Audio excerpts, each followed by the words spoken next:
Snow fell like shattered glass from the heavens, each flake cold, sharp and merciless, drifting down over the barren valley known to locals as Hollow Ridge.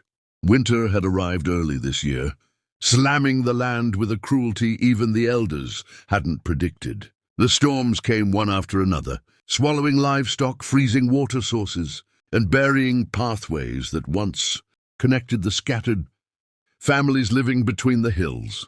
In these harsh corners of the world, where winter lasted longer than any season ought to, survival was not a right, it was a battle, and only the relentless made it to spring. On this particular night, a battered woman named Ilara knelt in the snow outside the old barn on Miller's grounds, her breath trembling as the cold gnawed through her torn dress. Her dark hair clung to her bruised face, strands frozen stiff against cuts that dripped faint trails of dried blood. Her fingers, red and shaking, clawed frantically through the snow, gathering scattered apples, some bruised, some rotten, some half-frozen. Each one mattered. Each one was a lifeline. Each one was hope she could not afford to lose. Her two daughters, Lila and May, stood barefoot beside the barn door, their little feet purple from the cold. Their clothes hung loose on their tiny frames, full of holes frayed at the hem, offering almost no warmth. They were too young to understand the weight of hunger, but old enough to feel its stabbing pain. Each girl clutched an apple, nibbling quietly, trying to savor the tiny bites as though they were feasting. Their cheeks were flushed by windburn, and their eyes dulled by exhaustion. They didn't cry anymore. Hunger had stolen even that from them. Ilara had not eaten in 3 days. She made sure whatever scraps there were went to her girls. Tonight she had risked everything by creeping onto Miller's land, a place no one dared to trespass because, rumor had it, that old barrels near the barn stored apples too damaged to sell.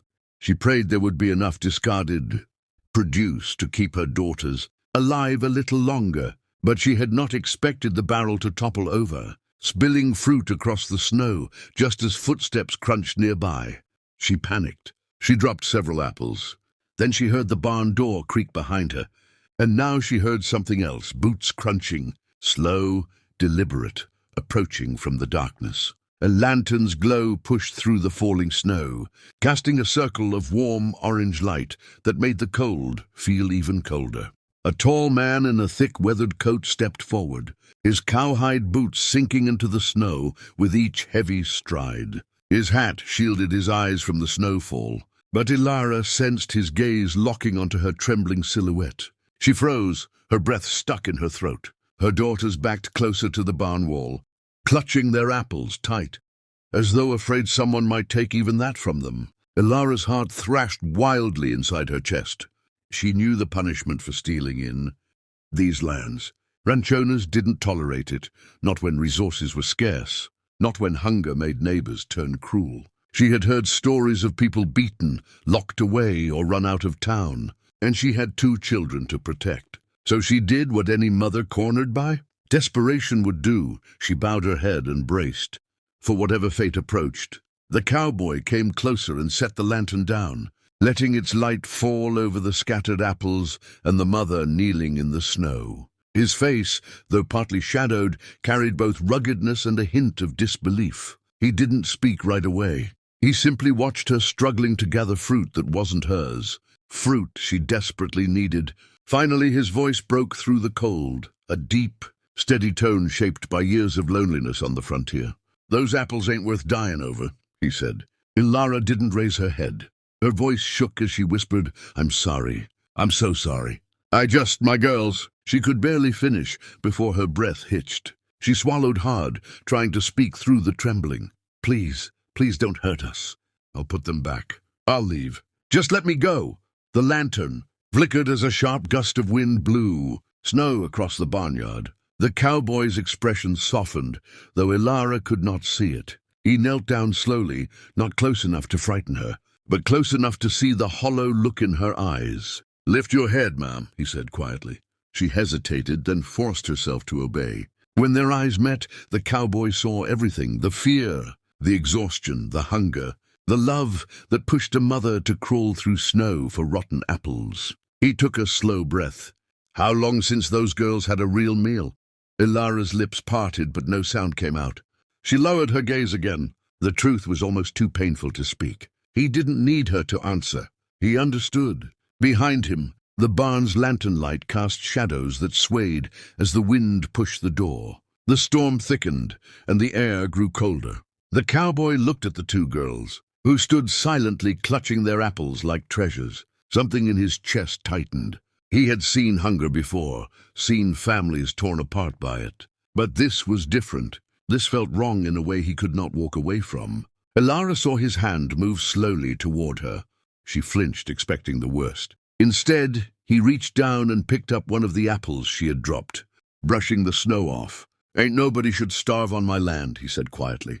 She blinked, confused. He stood, lifted his lantern, and extended his other hand to her, not in threat, but in invitation. "Come inside the barn. There's warmth. And food that ain't frozen solid." Ilara stared at him, unsure whether to trust him. She had learned the hard way that kindness was a rare luxury. Still, her daughter's shivering bodies and hollow stomachs left her with no choice. She slowly rose, leaning heavily on her numb legs. The girls watched with wide eyes as the cowboy opened the barn door wider, letting warm air spill out, air carrying the scent of hay, grain, and something else, something comforting. Why are you helping us?" she asked, her voice barely a whisper. The cowboy paused, gripping the lantern. Snowflakes melted on his coat as he turned toward her. His answer came with a gravity she didn't understand yet. "Because someone once helped me when I didn't deserve it," he said. "And I reckon it's time I repay that debt." Ilara felt a lump rise in her throat. She motioned for her daughters to come inside, and they followed, still clutching their apples. The cowboy stepped aside, letting the little family enter. As the warm air embraced them, Lila and May let out small sighs of relief. Inside the barn, piles of hay offered a place to sit, and a pot of warm mash for the livestock steamed gently. The cowboy walked toward a storage crate and opened it. Inside were several bags of grain, dried meat, and jars of preserved food. He pulled out a small loaf of bread wrapped in cloth and handed it to Ilara. She stared at it, like it wasn't real, like if she touched it, it might vanish. Her hands trembled as she accepted it. Tears welled in her eyes. Tears she had fought for weeks to hold back. The cowboy watched her for a long moment before speaking again, his voice firm but gentle. "No one starves on my land," he repeated. "Not tonight. Not again." Ilara collapsed to her knees, overwhelmed. Her daughters rushed to her side, hugging her tightly. The cowboy stepped back to give them space, leaning against a post as snow continued to fall outside. In that barn on that brutal winter night, something changed. A mother who had been beaten by life found a moment of mercy. A cowboy who had lived years in silence found a reason to speak. And 3 starving souls found warmth for the first time in a long, long while. Little did they know, this night was only the beginning. Morning light broke through the frozen valley as the storm finally loosened its grip, leaving the land blanketed in white silence. Inside Colt Carver's ranch house, warmth radiated from the stone hearth, crackling softly as Ilara sat near, the fire with her daughters wrapped in wool, blankets that felt too soft to be real after months of cold suffering. Colt moved quietly around the room, placing boots, socks, and a small basket of food on the table. Ilara watched him with a mixture of disbelief and gratitude. No one had helped them this way since her husband died, and kindness felt unfamiliar on her skin. Lila and May, their cheeks finally pink with warmth instead of frostbite, giggled as they tried on their new boots, wobbling like newborn foals. The sound made Ilara choke back a tear.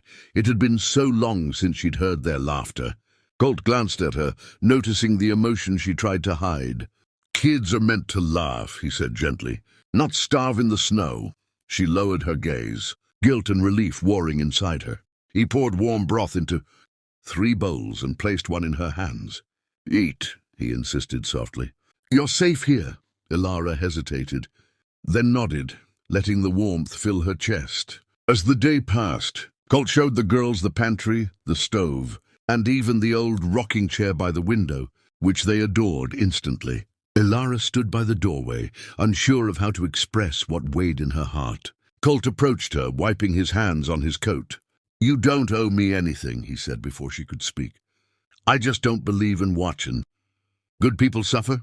His words broke something inside her. A dam she had held for far too long. Tears spilled silently down her cheeks. Colt stepped back respectfully, letting her cry without shame. When she finally caught her breath, she whispered, "I don't know how to thank you." Colt shook his head.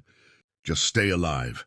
Keep those girls fed. That's all the thanks I need." From that moment, something unspoken grew between them, a bond forged not by blood, but by shared pain, shared hope, and the simple human vow that no one would face the winter alone again. As night settled over the valley, Colt checked the doors, fed the fire, and whispered the same promise he had given her in the snow. "No one starves again, not while I'm breathing." Ilara watched him, realizing this stranger had become the answer to prayers she thought no one heard. And for the first time in years, she let herself believe that tomorrow might be kinder.